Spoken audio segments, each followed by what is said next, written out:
ధర్మపీఠం ప్రేక్షకులకి నమస్కారం. వైద్యో నారాయణో హరి. ఈ సమాజంలో వైద్యుడి పాత్ర ఎటువంటిదో, ఎంత ఉపయుక్తమైందో మనందరికీ తెలిసిందే. అలాంటి వైద్యుడు కావాలని ఎంతోమంది, వేల మంది విద్యార్థులు కలలు కంటూ ఉంటారు.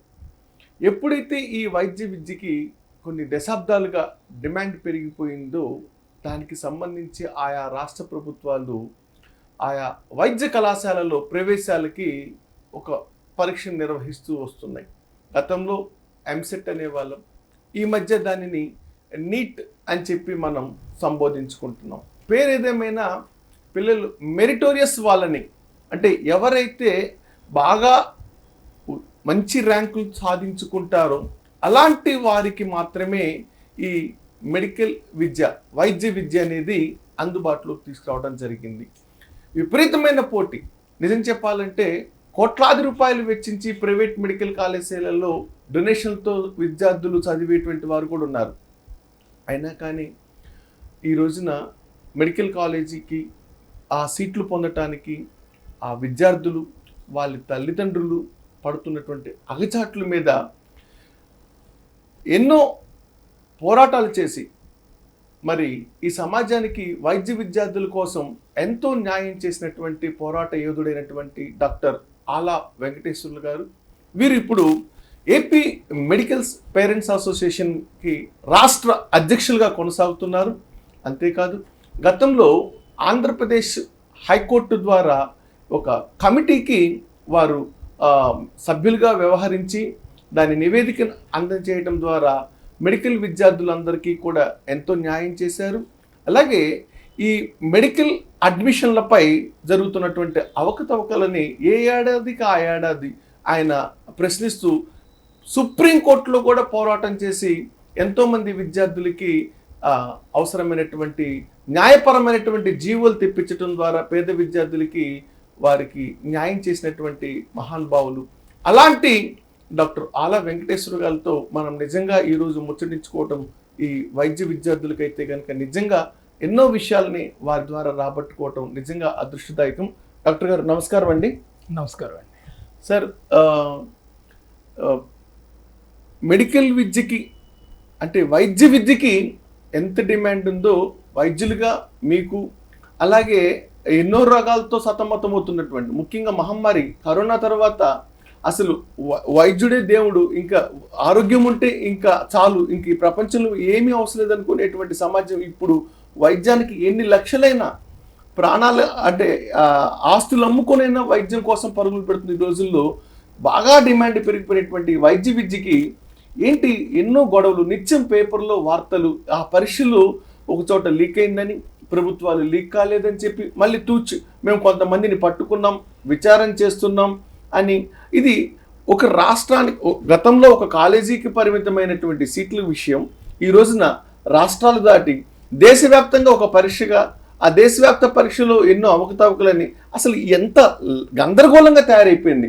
ముఖ్యంగా మన ఆంధ్రప్రదేశ్లో వైద్య విద్యార్థులకి, వైద్య విద్య చదవాలనుకునేటువంటి విద్యార్థులకి ఇప్పుడున్నటువంటి కాలమాన పరిస్థితులు, ప్రభుత్వం తీసుకొస్తున్న జీవోలు మీద మీ అభిప్రాయాన్ని కాస్త మాకు కొండబద్దలు కొట్టినట్టుగా తెలియచేయండి సార్. నమస్తే అండి. ఇంతకుముందు మన రాష్ట్రంలో ఎంసెట్ అనే పరీక్ష ఉండేది.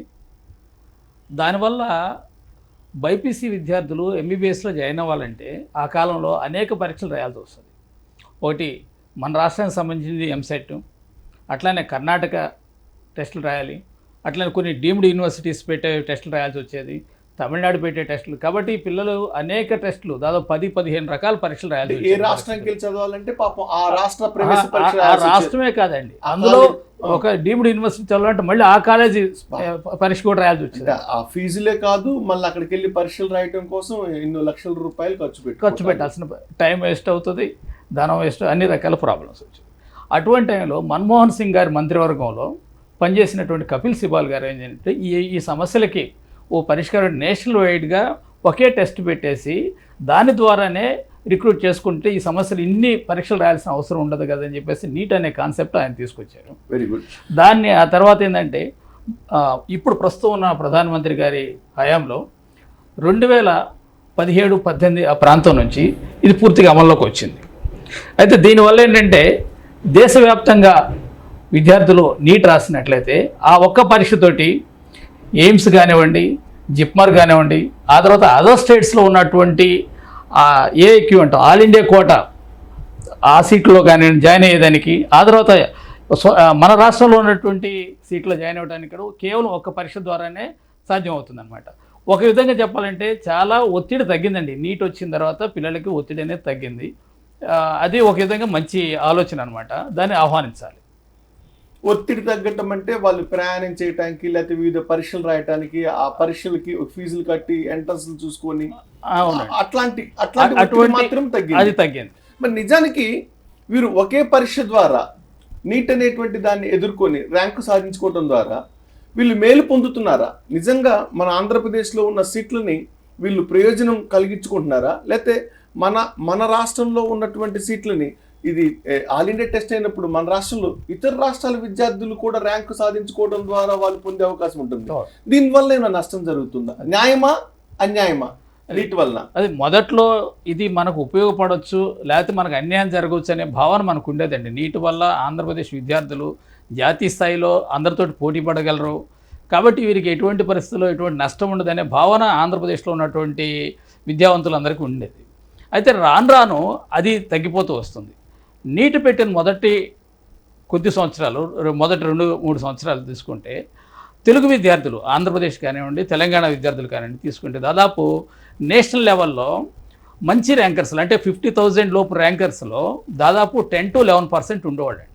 అది ఇప్పుడు దాదాపు బిలో 5%కి వచ్చేసింది. అంటే గ్రాడ్యువల్గా మన పర్సంటేజ్ పడిపోతుంది. ఇంకోటి ఏంటంటే నార్త్ ఇండియాలో ఉన్నటువంటి అనేక రాష్ట్రాల్లో పేపర్ లీకేజే కాకుండా రకరకాల ఇర్రెగ్యులారిటీస్ జరగడం వల్ల కూడా వాళ్ళకి ఎక్కువ ర్యాంక్స్ వస్తున్నాయి. ఈ తెలుగు రాష్ట్రాల్లో ఉన్నటువంటి విద్యార్థులకు బాగా తక్కువ ర్యాంకులు వస్తున్నాయి. దానివల్ల తెలుగు రాష్ట్రాల్లో ఉన్నటువంటి విద్యార్థులు చాలా నష్టపోతున్నారు. ముఖ్యంగా ఏంటంటే ఈ ఆల్ ఇండియా కోటాకి మన కంట్రిబ్యూషన్ చాలా ఎక్కువ ఉంది. తెలుగు రాష్ట్రాల నుంచి కంట్రిబ్యూషన్ చాలా ఎక్కువ ఉంది. ఆంధ్రప్రదేశ్ కానివ్వండి, తెలంగాణ కానివ్వండి, ఇప్పుడు ప్రస్తుతం దాదాపు 900 సీట్లని మనం ఆల్ ఇండియా కోటాకి ఇస్తున్నాం. అయితే అందులో మనం పొందగలుగుతున్న సీట్లు అయితే చాలా తక్కువ, కనీసం 200 మించి ఉండవని చెప్పేసి చెప్పొచ్చు అనమాట. కాబట్టి ఆ విధంగా మనం ఒక విధంగా నష్టపోతున్నాం. డాక్టర్ గారు, ఇందాక పరీక్ష పేపర్ల లీకేజీ కారణంగా అయితేనేమి లేదా ఇతర ఇర్రెగ్యులారిటీస్ వలన అయితేనేమి మనకి నార్త్ సైడు అంటే ఉత్తర భారతంలో మన దక్షిణ భారతదేశంలో ముఖ్యంగా తెలుగు రాష్ట్రాల ప్రజలకి అన్యాయం జరుగుతుంది అన్నారు. పేపర్ లీకేజ్ అనే పదం చాలా స్పష్టమైంది, మన అందరికీ తెలిసింది. మరి ఇతర ఇర్రెగ్యులారిటీస్ అంటే ఏంటి? ఆ అక్రమాలు ఎలాంటివి? అంటే మాస్ కాపింగ్ జరగవచ్చండి. అట్లా మాస్ కాపింగ్ జరుగుతుంది. ఆ తర్వాత ఏంటంటే కొంతమంది పిల్లలు అది మొత్తం ఆన్సర్స్ కంప్లీట్ చేయకుండా పెడితే వాళ్ళు వెళ్ళి ఫిల్ చేస్తున్నారు, ఇన్విజిలేటర్స్ ఫిల్ చేయడం ఇట్లనే జరుగుతుంది. దానివల్ల ఏంటంటే మనకన్నా వాళ్ళకి మంచి ర్యాంక్స్ వస్తున్నాయి. ఇంకోటి ఏంటంటే మన రాష్ట్రం నుంచి ఇతర రాష్ట్రాల్లో వెళ్ళే విద్యార్థులు, మన తెలుగు రాష్ట్రాల నుంచి ఇతర రాష్ట్రాలు వెళ్ళే విద్యార్థులు చాలా తక్కువగా ఉన్నారు. ఇతర రాష్ట్రాలు ఎప్పుడు వెళ్తారు? మనకన్నా అక్కడ బెటర్ కాలేజెస్ ఉంటే వెళ్తారు. బాగా మంచి ర్యాంక్స్ వచ్చిన వాళ్ళు వెళ్ళొచ్చండి. అంటే మనకన్నా బెటర్ కాలేజెస్ ఉన్నప్పుడు వెళ్తారు. మనం తీసుకుంటే వాళ్ళ గాంధీ కానివ్వండి, ఉస్మానియా కానివ్వండి, ఆంధ్ర మెడికల్ కాలేజీ కానివ్వండి, ఇవాళ గుంటూరు కానివ్వండి, కర్నూలు, ఇట్లాంటి దీనికన్నా మించిన కాలేజీలు మనకి అక్కడ నార్త్ ఇండియాలో గొప్పగా ఏం లేవండి. కాబట్టి మంచి ర్యాంకర్స్ అంటే ఇప్పుడు central institutions, central education institutions అని ఉన్నాయి.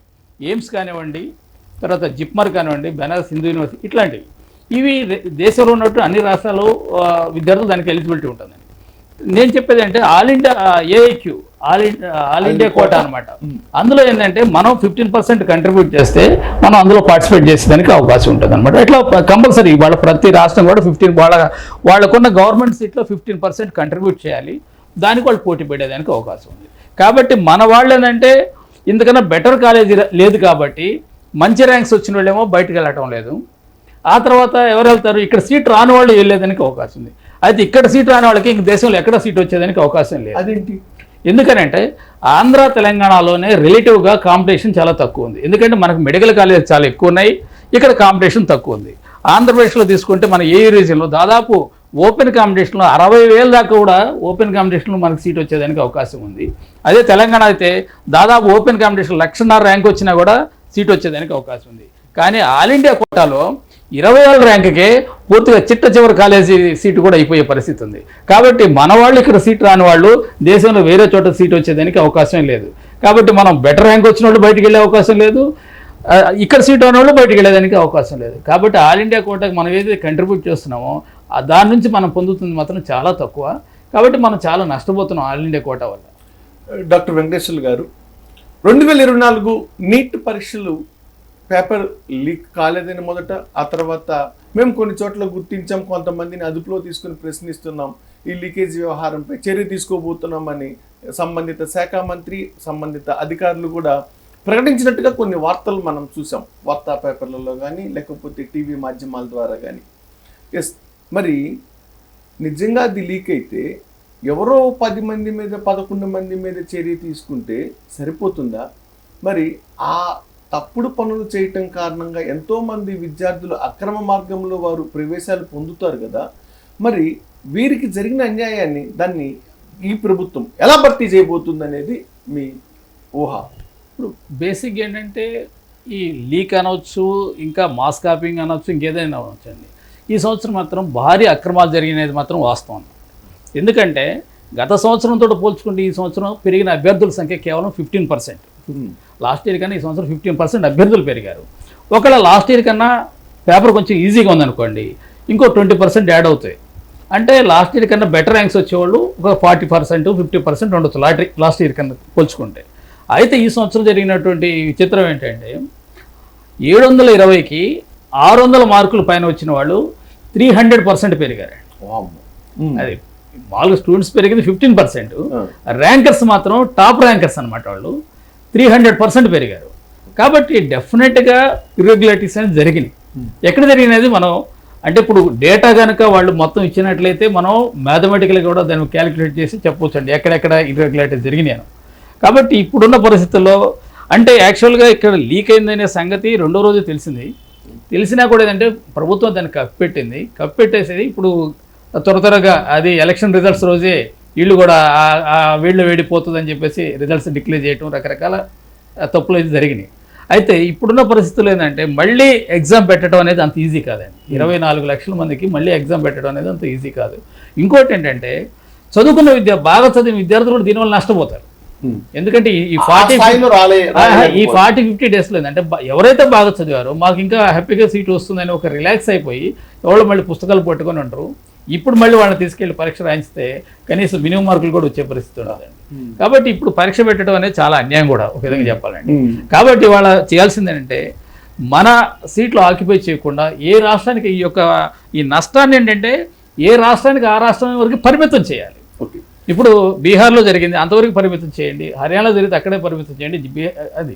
కాబట్టి ఆ విధంగా ఏంటంటే ఈ సంవత్సరం మాత్రం నీట్ ఆల్ ఇండియా కోటా బదులు సీట్ల భర్తీ ఏ రాష్ట్రానికి ఆ రాష్ట్రం చేసుకున్నట్లయితే మనకి సీట్లు ఎన్నైతే ఉన్నాయో మన సీట్లన్నీ కూడా మన విద్యార్థులతో భర్తీ చేసే అవకాశం ఉంటుంది. కాబట్టి మన విద్యార్థులకు జరిగే నష్టం చాలా స్వల్పంగా ఉంటుంది. అది ఒక్కటే మంచి పరిష్కార మార్గం అని చెప్పేసి నా ఉద్దేశం.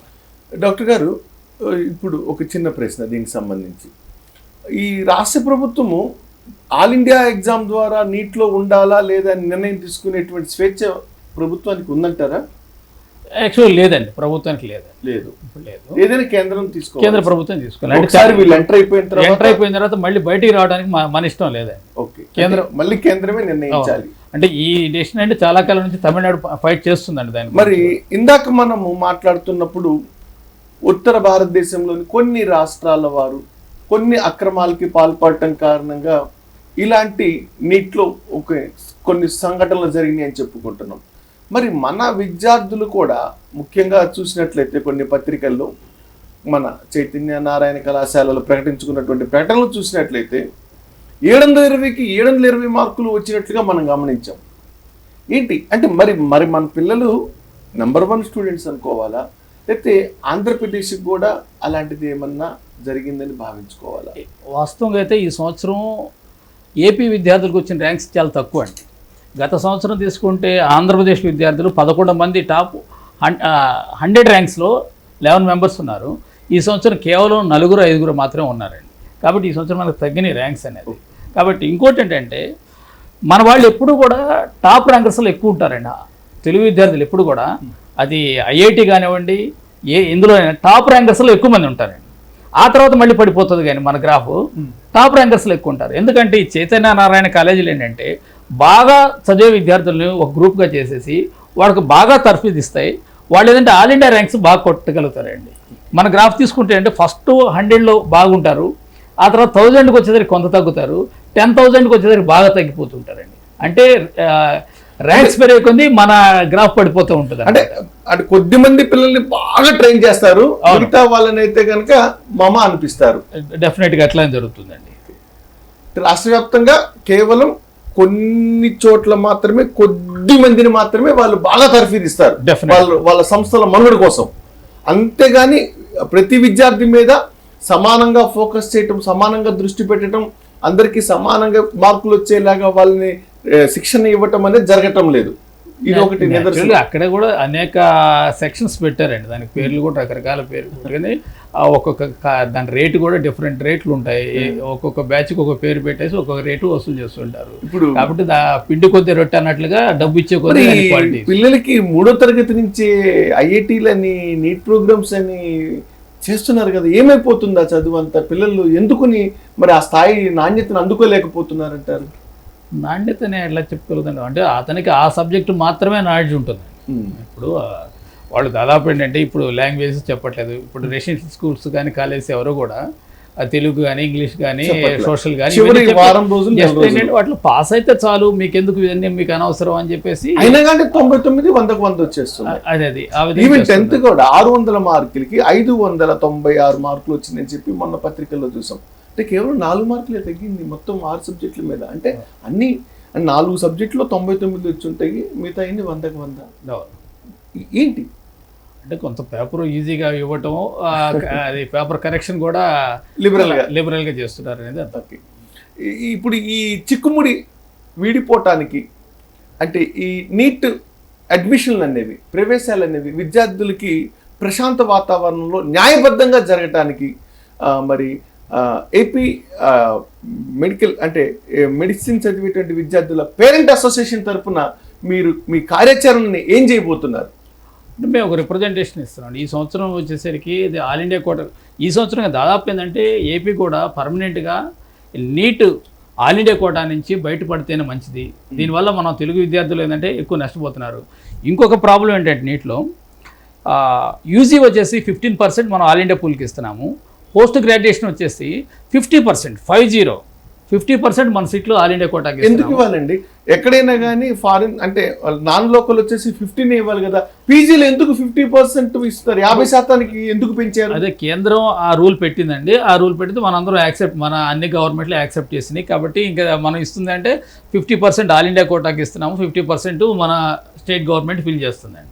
కాబట్టి మనం ఇంకా పీజీలో చాలా ఎక్కువ నష్టపోతున్నాం, యూజీ కన్నా కూడా పీజీలో ఇంకా నష్టపోతున్నాం అనమాట. కాబట్టి మనం ఆల్ ఇండియా కోటా నుంచి బయటపడాల్సిన అవసరం ఉంది. అంటే దేశవ్యాప్తంగా ఏంటంటే ఇంకా రాష్ట్రంలో ఏ రాష్ట్రానికి ఆ రాష్ట్రం జరుపుకోవటం. ఒకటి ఏంటంటే ఇప్పుడు నేషనల్ ఇన్స్టిట్యూట్స్ కానివ్వండి, అదర్ స్టేట్స్లో ఉన్నటువంటి డీమ్డ్ యూనివర్సిటీస్ కానీ మిగతా ప్రైవేట్ కాలేజ్ జాయిన్ అవ్వడానికి ఒక ఎగ్జామ్ పెడితే సరిపోతుందంటే. ఆల్ ఇండియా లెవెల్లో ఒక ఎగ్జామ్ పెట్టాలి, స్టేట్ లెవెల్లో ఒక ఎగ్జామ్ పెట్టి, ఈ 2 ఎగ్జామ్స్ రాస్తే బాగా ఇంట్రెస్ట్ ఉన్న వాళ్ళు ఆల్ ఇండియా ఎగ్జామ్ రాస్తారండి, మంచి మార్కులు వచ్చేవాళ్ళు. ఇంకా యావరేజ్ స్టూడెంట్ మిగతా వాళ్ళంతా కూడా స్టేట్ ఎగ్జామ్ రాస్తే సరిపోతుంది. అటువంటి సిస్టమ్ పెట్టుకుని గతంలో లాగే మన వాళ్ళు ఎంసెట్ ఇక్కడ నిర్వహించేసి ఎవరైతే సెంట్రల్ ఇన్స్టిట్యూట్స్కి వెళ్ళాలనుకుంటారో లేదా అదర్ స్టేట్స్లో డీమ్డ్ యూనివర్సిటీకి వెళ్ళారు వాళ్ళు మాత్రమే ఆల్ ఇండియాకి వెళ్ళే విధంగా ఇంకో టెస్ట్ పెడితే సరిపోతుంది. ఈ 2 పరీక్షలు పెడితే పిల్లలు కూడా టెన్షన్ లేకుండా ఉంటుంది. డాక్టర్ గారు, ఇప్పుడు మీరు చేసిన సూచనని ప్రభుత్వం ఒక విజ్ఞాపనగా తీసుకొని మీ విజ్ఞాపనని మన్నించవచ్చు, మన్నించకపోవచ్చు. మరి ఖచ్చితంగా జరగాలంటే ఏదైనా న్యాయ పోరాటం కూడా జరగాలి. మరి ఈ సమస్య మీద మీరు ఏమన్నా హైకోర్టులు కానీ సుప్రీంకోర్టులు కానీ ఆశ్రయించే అవకాశం ఉందా? బేసిక్గా ఇది న్యాయ పోరాటం వల్ల జరిగేది కాదండి. ప్రభుత్వ నిర్ణయాలు ఏంటంటే ప్రజలు నుంచి ఒత్తిడి వస్తేనే తన నిర్ణయాలు మార్చుకుంటే కానీ మనం న్యాయ పోరాటం ద్వారా దీంట్లో సాధించలేమండి. ఇక్కడ అందరూ పార్టిసిపేట్ చేస్తున్నారు, మీకు అంతే, అందరికీ ఎంత న్యాయమో మీకు అంతే అంటారు. కాబట్టి మన న్యాయ పోరాటం ద్వారా ఇది సాధించేది కాదు, మన ప్రభుత్వమైన ఒత్తిడి తీసుకొచ్చి సాధించడం మంచిది అనమాట. కాబట్టి ఇక్కడ పేరెంట్స్, విద్యార్థులు అందరూ కూడా మనం ఆల్ ఇండియా కోటా నుంచి బయటకు వచ్చేయాలని చెప్పేసి ఇక్కడ తమిళనాడులో ఏ విధంగా అయితే ఒత్తిడి చేస్తున్నారో మన వాళ్ళు కూడా ఆల్ ఇండియా కోటా నుంచి బయటపడి మన పూర్వ విధంగానే ఎంసెట్ నిర్వహించుకుంటే సరిపోతుందని చెప్పేసి నా అభిప్రాయం. అంటే నేను ఒక చిన్న మాట, ఒక చిన్న విషయం మీకు ప్రస్తావన తీసుకురావాలి. న్యాయ పోరాటంకి బదులు ఒక ప్రజా పోరాటం జరగాలి దీని మీద అని చెప్పారు.